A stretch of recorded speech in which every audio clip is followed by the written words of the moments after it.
ಇವತ್ತು ಈ ಕಾರ್ಯಕ್ರಮದ ವೇದಿಕೆಗೆ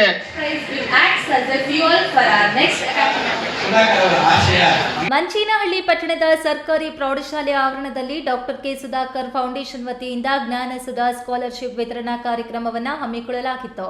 10ನೇ ತರಗತಿ ದ್ವಿತೀಯ ಪಿಯುಸಿ ಪದವಿ ಹಾಗೂ ಸ್ನಾತಕೋತ್ತರ ಹಂತದವರಿಗೆ ಶಿಕ್ಷಣದಲ್ಲಿ ಅತ್ಯುತ್ತಮ ಸಾಧನೆ ಮಾಡಿರುವ ವಿದ್ಯಾರ್ಥಿಗಳನ್ನು ಸಂಸದರು ಅಭಿನಂದಿಸಿದರು.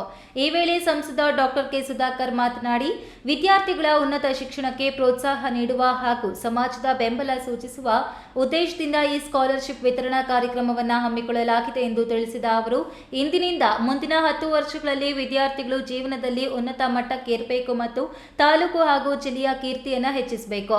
ನಾನು ಯಾವುದೇ ರಾಜಕೀಯ ಭಾಷಣ ಮಾಡಲು ಬಂದಿಲ್ಲ, ಬದಲಿಗೆ ವಿದ್ಯಾರ್ಥಿಗಳ ಒಬ್ಬ ಸ್ನೇಹಿತನಾಗಿ ಅವರ ಹಿರಿಯ ಅಣ್ಣನಾಗಿ ಬಂದಿದ್ದೇನೆ.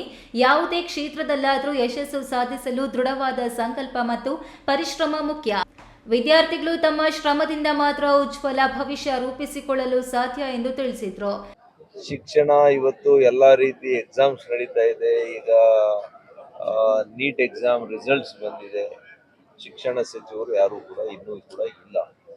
ಬಹುಶಃ ಎರಡೂ ಇಲಾಖೆ ಇನ್ನೂ ಅಷ್ಟು ಮುಖ್ಯ ಅಂತ ಅನಿಸಿಲ್ಲ ಅಂತ ಅನಿಸುತ್ತೆ ನನಗೆ ಸರ್ಕಾರಕ್ಕೆ.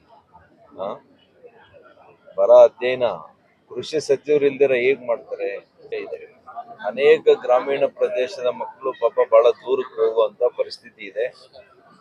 ಸರ್ಕಾರ ಮತ್ತು ಇಲ್ಲಿನ ಪ್ರತಿನಿಧಿಗಳು ಇದರ ಬಗ್ಗೆ ವಿಶೇಷ ಗಮನ ಕೊಡಬೇಕು.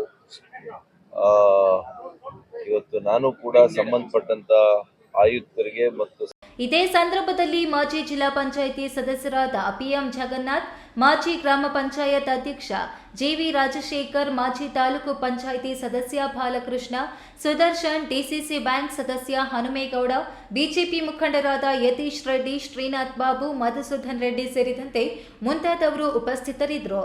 ಪೋಶೆಟ್ಟಿಹಳ್ಳಿ, Chetan PV, E news TV, Manchenahalli.